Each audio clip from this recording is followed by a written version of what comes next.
Hola, ¿qué tal amigos? Todos conocemos lo desagradable que son las manchas que suelen salir en el área de las axilas y el cuello. Estas se producen por el uso del desodorante y el sudor.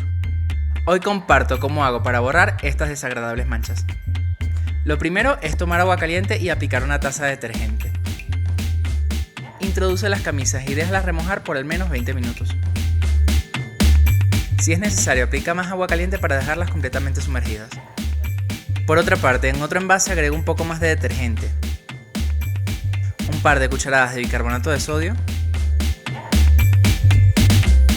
una taza de agua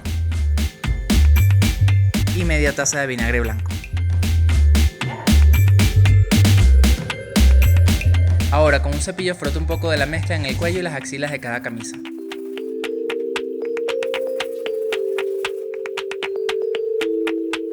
Esto realízalo por ambos lados de la tela.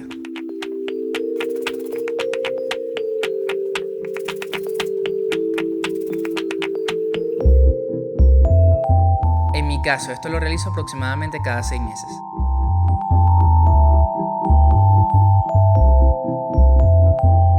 Finalmente, lava las camisas como lo haces normalmente.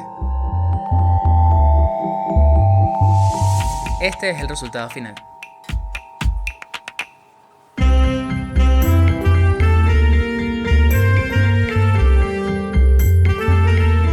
Y ya con esto me despido invitándoles a que se suscriban al canal si aún no lo han hecho. Comenten o sugieran qué video les gustaría ver. Déjanos un incentivo con una manito arriba y por supuesto comparte con tus redes sociales. Nos vemos en un próximo video. Hasta otro.